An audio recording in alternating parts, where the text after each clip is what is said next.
నిరుపేదలైన 393 మంది double bedroom లబ్ధిదారులకు న్యాయం చేయాలని మాజీ ఎమ్మెల్యే గండ్ర వెంకటరమణారెడ్డి డిమాండ్ చేశారు. భూపాలపల్లి మున్సిపాలిటీ పరిధిలోని భాస్కర్ గడ్డలో ఉన్నటువంటి డబుల్ బెడ్రూమ్ ఇళ్లను గత బీఆర్ఎస్ పార్టీ కేటాయించిన అర్హులకు డబుల్ బెడ్రూమ్ ఇళ్ల పట్టాలను వెంటనే లబ్ధిదారులకు అందచేయాలని గత 20 రోజులుగా డబుల్ బెడ్రూమ్ ఇళ్ల వద్ద లబ్ధిదారులు నిరసన చేపట్టారు. ఈ క్రమంలో మాజీ ఎమ్మెల్యే గండ్ర వెంకటరమణారెడ్డి శుక్రవారం వారికి మద్దతు తెలిపారు. కాంగ్రెస్ కార్యకర్తలకు డబుల్ బెడ్రూమ్ ఇళ్లను ఇవ్వాలని కుట్రతోనే వారికి పట్టాలు ఇవ్వట్లేదు అంటూ ఆగ్రహం వ్యక్తం చేశారు.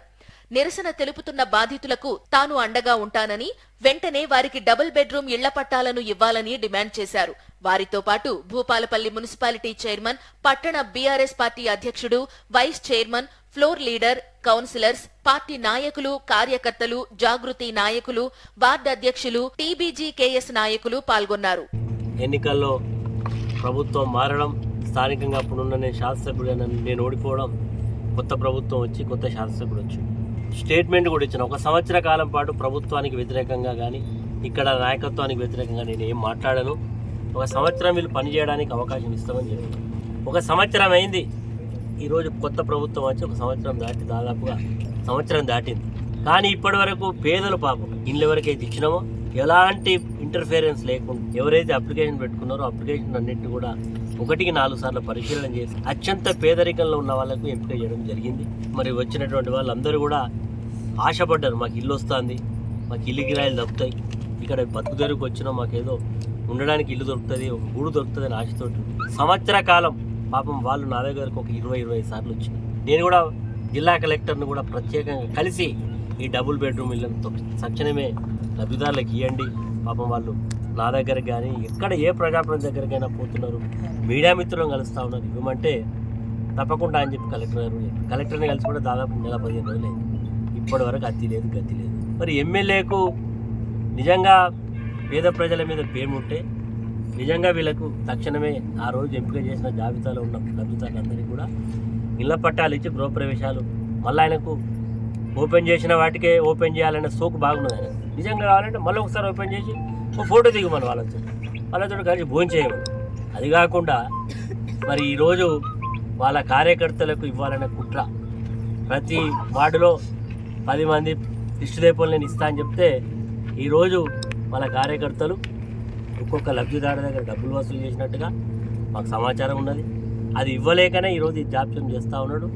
వాళ్ళకి ఇస్తే ఎట్లా విమర్శలు వస్తాయి, వీళ్ళకి ఇవ్వకపోతే ఎంత వ్యతిరేకత వస్తుందో అనే భయంతో ఇస్తూ ఉన్నాడు. నేను సత్యనారాయణరావుకి ఒకటే చెప్తా ఉన్నా, స్థానిక శాసనసభ్యుడు, జిల్లా మంత్రులను కోరుతా ఉన్నా. ఈ జిల్లాకు మంత్రిగా శ్రీధర్ బాబు గారు ఉన్నారు. ఈ భూపాలపల్లి జిల్లా నుంచి ఈ నియోజకవర్గం పక్క నియోజకవర్గం కలిసి నియోజకవర్గం. శ్రీధర్ బాబు గారు, మీకు ఈ పేదల యొక్క బాధలు వినబడతలేవా, కనబడతలేవా? మీరు కూడా గౌరవ మంత్రిగా ప్రభుత్వంలో ఉన్నారు కదా, మీ బాధ్యత లేదా? మీరు ఎందుకు ఇంటర్ఫేర్ అయ్యి ఈరోజు నిజమైనటువంటి పేదవాళ్ళకి పట్టాలు ఇప్పడంలో జాప్యం చేస్తూ ఉన్నారు? నేను ఈరోజు మొదటి కార్యక్రమంగా చెప్తున్నా, పేదలతో రాజకీయాలు వద్దు, పేదలకు తక్షణం ఇల్లు కేటాయించాలని జిల్లా కలెక్టర్ను డిమాండ్ చేస్తున్నాం. జిల్లా కలెక్టర్ గారు, మీకు చాలా 1 కిలోమీటర్ దూరంలో ఇల్లు కనబడతలేవా? అక్కడ రోడ్ మీద చూస్తూ ఉంటే కూడా కనబడతా ఉన్నాయి. అయ్యో ఎందుకు వస్తలేరని ఈ కట్టిన ఇల్లు కూడా ఎదురు చూస్తూ ఉన్నాయి. కాబట్టి తక్షణమే ఇల్లు ఏవైతే గతంలో శాంక్షన్ చేసి పట్టాలు మరి కూడా పారదర్శకంగా ఎవరికి ఏ ఒక్క ఫ్లోర్ హ్యాండిక్యాప్డ్ అయితే గ్రౌండ్ ఫ్లోర్ ఇచ్చినాం. కాబట్టి దీంట్లో రాజకీయాలు వద్దండి, తప్పకుండా ఇవ్వమని డిమాండ్ చేస్తున్నాం. ఇవ్వకపోతే మాత్రం మేము ఇలా మా యొక్క, ఎందుకంటే అందరూ అనుకుంటవచ్చు, నేను గతంలో కూడా చెప్పిన తాళాలు వల్లగొట్టి అలా పంపిస్తామని. తాళాలు వల్లగొడితే ఉంటుంది, వాళ్ళకి తొందరగా కేసులు పెట్టారు. తాళాలు వల్లగొట్టే స్థాయికి వాళ్ళు తీసుకొస్తారా, లేదు తక్షణమే ప్రభుత్వం స్పందించి రేపు లబ్ధిదారులకు మరి పట్టాలు ఇచ్చి ఇళ్లలో వదులుతారా, అది వాళ్ళ విచక్షణకే వదులుతున్నాం. ఒకవేళ కనుక ఇలానే నిర్లక్ష్యం చేస్తే తప్పకుండా ఆ పని కూడా కేసులకు భయపడటం కాదు. ఇప్పటికే మా పార్టీకి సంబంధించిన మాజీ శాసనసభ్యులను, ప్రజాప్రతినిధులను కేసులు పెట్టి జైల్లో పంపుతా ఉన్నారు. ప్రజల యొక్క పేద ప్రజలకు బాధలు మరి కడతీర్చడం కూడా జైలు పోవడానికి కూడా సిద్ధంగా ఉన్నాం. వాళ్ళు ఏ కేసులు పెట్టుకొని ఈరోజు తక్షణమే ఎదురు చూస్తున్నాం. మరి వాళ్ళు కనుక నిజాయితీగా వచ్చి వాళ్ళకి పట్టాలు ఇస్తే సరే, ఇవ్వకపోతే మాత్రం తప్పకుండా ఆ పని జరుగుతుంది. అప్పుడు మరి ఎవరి మీద పెడతారో, ఎంతమంది పేద 400 మంది మీద పెడతారో పెట్టుకోండి. నిజంగా సత్యనారాయణరావు వాళ్ళ కార్యకర్తలకు ఇవ్వాలనే కుతూహలం ఉంటే 1000 ఇళ్ళు శాంక్షన్ చేయించి ఇల్లు కట్టి ఇచ్చుకోమను. వాళ్ళ కార్యకర్తలకు ఇచ్చుకోమని వద్దట్లేము. మేము కట్టినాం.